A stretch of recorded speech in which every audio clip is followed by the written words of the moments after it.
Bihar board class 7 social science history chapter 1 solutions. प्रौद्योगिकी किसे कहते हैं? मानव जीवन को बेहतर और उन्नत बनाने के लिए विज्ञान के सिद्धांत पर आविष्कृत विभिन्न कलपुर्जों और मशीनों का खेती और कल कारखानों आदि में प्रयोग प्रौद्योगिकी कहलाता है। आज सिंचाई के लिए किन किन साधनों का इस्तेमाल किया जाता है? आज सिंचाई के लिए नहर, पाइप, नलकूप, कुओं आदि का इस्तेमाल किया जाता है। नलकूपों या तालाबों से पानी खींचने के लिए डीजल इंजन या बिजली का उपयोग कर पंप चलाते हैं। मानचित्र 2 में दिखाए गए प्रमुख राज्य की सूची: गजनी कश्मीर, सिंध, मुल्तान, कच्छ गुजरात, अहमदनगर बीजापुर तथा बंगाल। मानचित्र 1 और 2 में चित्रों में अंतर। दोनों मानचित्रों में अवलोकन के बाद यह अंतर पाते हैं कि मानचित्र 1 में जहां शासक के वंशों की प्रमुखता दी गई है, मानचित्र 2 में राज्यों को प्रमुखता दी गई है। मानचित्र 1 में श्रीलंका को दिखाया गया है, उसके बदले मानचित्र 2 में अफगानिस्तान के कुछ हिस्सों को दिखाया गया है। मध्यकाल में कौन कौन से खाद्य पदार्थ हम आज भी देखते हैं? उस दौर में आम लोग क्या पहनते होंगे? शासक और उनके करिंदे, धनी व्यापारी और ग्रामीण लोग के खान पान में सदा अंतर रहता है। वह मध्यकाल में भी था और आज भी है। मध्यकाल के राज्य परिवार तथा संपन्न लोग जहाँ पुलाव, बिरयानी, कोरमा, फिरनी, अंगूर आदि खाते थे, सो आज भी खाते हैं। गांव में खाने की वे ही वस्तुएं होती थी जो लोग उपजाते थे। चावल का मौसम रहता था, चावल और गेहूं का मौसम रहा तो रोटी खाना मध्यकाल में भी था और आज भी है। आम, अमरूद, केला, शकरकंद तब भी खाते थे और आज भी खाते हैं। उस दौर में हिंदुओं और मुसलमानों के पहनावे में अंतर था। हिंदू जहाँ धोती पहनते थे, वही मुसलमान लुंगी पहनते थे। गंजी करता दोनों धर्म के लोग पहनते थे कुर्ता। आज वह भेद मिट चुका है। हिंदू भी लुंगी पहनने लगे और ग्रामीण मुसलमान धोती पहनते हैं। बहुत दिनों तक साथ साथ रहने के कारण दोनों के खान पान और पहनावे में बहुत अंतर नहीं रह गया। क्या कारण हुआ कि भारत अतीत से ही संसार के लिए आकर्षण का केंद्र रहा होगा? भारत आदि काल से चिंतकों और मनीषियों का देश रहा है। तप और योग यहाँ के खास बात है और आज भी योगी संतों का सम्मान राजा महाराजा तक करते थे। यहाँ के विद्वानों की धाक विश्व भर में थी। ऋषि दंड नायक से बात करके सिकंदर अवाक रह गया था। सिकंदर का गुरु अरस्तु ने उसे बताया कि भारत विजय को जा रहा है तो वहाँ के ऋषियों से आशीर्वाद लेना। लौटते समय मेरे लिए तुलसी का पौधा तथा गंगा जल अवश्य लाना। विश्व में गंगा ही एक ऐसी नदी है जिसके जल में कभी कीड़े नहीं पनपते, चाहे वर्षों वर्ष रहा हो। भारत के प्राय हर सामंत घर में हरिद्वार ऋषिकेश से लाया गंगा जल संजोकर रखा जाता है। मरते समय लोगों के मुंह में गंगा जल, तुलसी पत्ता देना लोग आवश्यक मानते हैं। यहाँ की भूमि उपजाऊ है। एक ही देश में सभी मौसम का आनंद मिल जाता सकता है, वह भी एक ही समय में।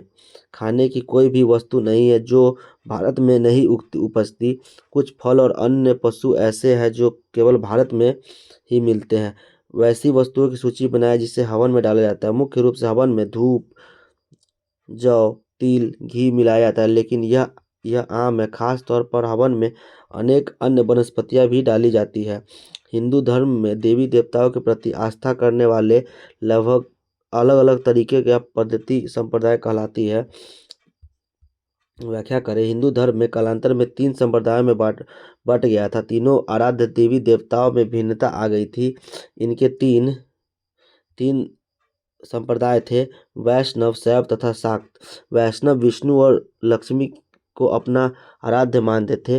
राम और सीता तथा कृष्ण और राधा को क्रमशः विष्णु और लक्ष्मी के अवतार मानते थे। इस संप्रदाय वाले रामलीला और कृष्ण लीला कर अपना मनोरंजन करते थे। शैव संप्रदाय वाले शिव को पूजते थे। शाक्य संप्रदाय वाले शक्ति के रूप में दुर्गा और काली की पूजा करते थे। बलिदान देकर बलि के पशु का मांस खाना और मदिरा पीना ये गलत नहीं मानते थे।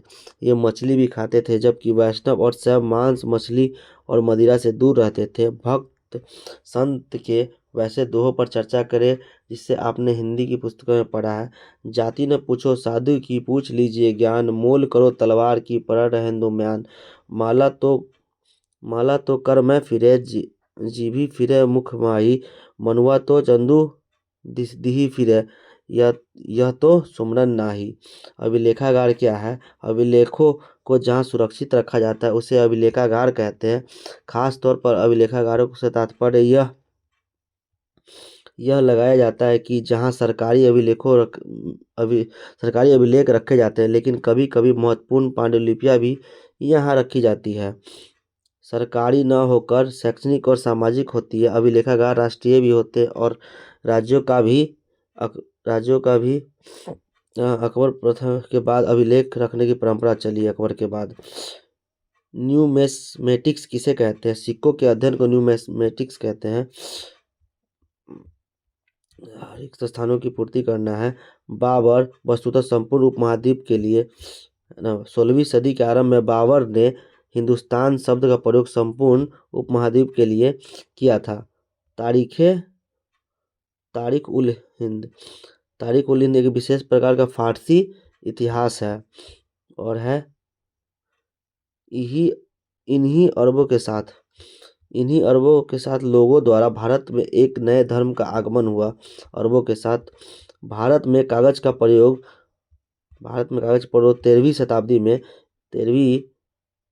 13वीं शताब्दी के आसपास हुआ।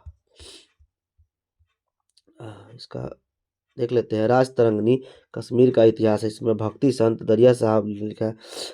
तबकाते नासिरी मिनहाजुल सिराज ने लिखा है। शेरशाह का मकबरा सासाराम में है। मान सिंह बैकुंठपुर का शिव मंदिर बनवाया था। मध्यकाल में वैसे वस्त्रों की सूची बनाई जिसका व्यवहार हम आज भी करते हैं। मध्यकाल में सिले हुए वस्त्र बहुत कम लोग पहनते थे। कमर के नीचे धोती, कंधे से लेकर कमर के नीचे तक चादर तथा सर पर मुरेठा बांध कर रिवाज रहा होगा। आज भी उत्तर प्रदेश के अधिकांश ब्राह्मण सिला हुआ वस्त्र पहनकर भोजन नहीं करते। इसी से अनुमान लगाया जाता है कि मध्य युग में लोग सिला हुआ वस्त्र नहीं पहनते होंगे। उसके वस्त्रों में धोती और चादर और मुरेठा का व्यवहार आज भी लोग करते हैं। सिला हुआ वस्त्र पहनने का रिवाज बहुत दिन बाद आरंभ हुआ। वस्त्र उद्योग के क्षेत्र में प्रमुख प्रौद्योगिकी परिवर्तन को कब बताएं? प्राचीन भारत में वस्त्र उद्योग के लिए सूत तकली पर काते जाते थे, जिनमें काफ़ी समय लगता था, कारण कि तकली को हाथ से नचाना पड़ता था। बाद में 13वीं सदी में परिवर्तन यह आया कि तकली का स्थान चरखे ने ले लिया। अब सूत तेजी से अधिक मात्रा में और कम समय में ही बन सकते थे। पहले सीधे कपास से सूत काटा जाता था, बाद में उसमें बदलाव आया। धुनिया लोग धुनकी पर रुई धुनने लगे। अब धुनी हुई रुई से सूत काटना आसान हो गया। कागज का आविष्कार सर्वप्रथम कहाँ हुआ? कागज का आविष्कार सर्वप्रथम चीन में हुआ। वनवासियों को जंगल क्यों छोड़ना पड़ा? प्रौद्योगिकी में परिवर्तनों के फलस्वरूप खेती योग्य भूमि की तलाश हो रही थी। बाहर से आए लोगों के लिए अधिक अन्न की भी आवश्यकता बड़ी होगी। खेती बढ़ाने के लिए जंगल काटे जाने लगे। फलस्वरूप वनवासियों को जंगल छोड़ने पर विवश हो गया। हालांकि अनेक वनवासी खेती के काम में लग गए और ग्रामवासी बन गए।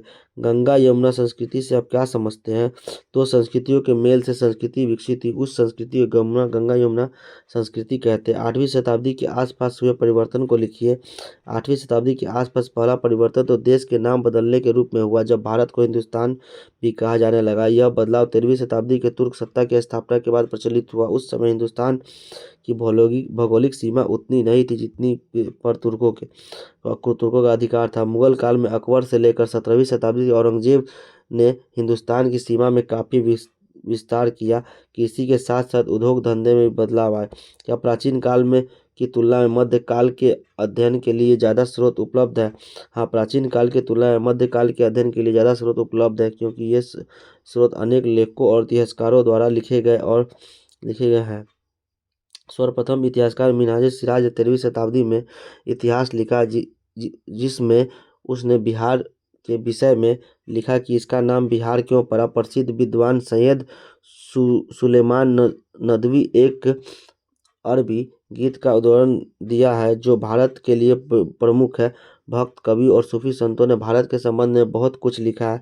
राजपूत राजाओं के दरबारी कवि ने भी उस समय के सामाजिक जीवन के विषय में लिखा है। लिखित रचना या पांडुलिपियां, अभिलेख, सिक्के, है ना, भगवावेश, चित्र आदि विविध स्रोत है, लेकिन प्रधानता लिखित सामग्री को ही दी जाती है। 13वीं शताब्दी में कागज का उपयोग शुरू हो जाने के बाद लिखने का काम व्यापक रूप से होने लगा। इस काल में लिखी गई पांडुलिपियां एवं प्रशासनिक प्रपत्र, अभिलेख और पुस्तकालयों में सुरक्षित है। इस काल की अनेक घटनाओं की जानकारी हमें इसी अभिलेख से प्राप्त होती है। अन्य अभिलेख पत्थर, चट्टानों, ताम्र पत्रों पर लिखे गए थे। बहुत से अभिलेख मंदिरों और मस्जिदों और गांवों में भी सुरक्षित है। कलहन की राज तरंगिणी, अलबरूनी की पुस्तक तहकीके हिंद, मिनहाजुल सिराज की तवाक़े नासरी, जलालुद्दीन बर्नी की पुस्तक तवारीखे फिरोज शाही, अबुल फजल की अकबरनामा, इसके सबसे पहले बाबर ने अकबरनामा लिखा। इसके अलावा अनेक यात्रियों ने अपने यात्रा वृत्तांत लिखे जो इतिहास से कम नहीं है। इससे स्पष्ट होता है कि प्राचीन काल की तुलना में मध्यकाल के अध्ययन के लिए ज़्यादा स्रोत उपलब्ध है। जब एक ही व्यक्ति या घटना के संबंध में अलग अलग मत आते हैं तो ऐसी परिस्थितियों में इतिहासकार क्या करते होंगे? प्रश्न में बताई गई परिस्थिति में इतिहासकार समान विशेषता वाले बड़े बड़े हिस्सों, युगों या कालों में बांट देते हैं। फिर अनुमान से स्थिति का अवलोकन कर स्वयं जो उचित हो उसे समझते हैं, लिख देते हैं।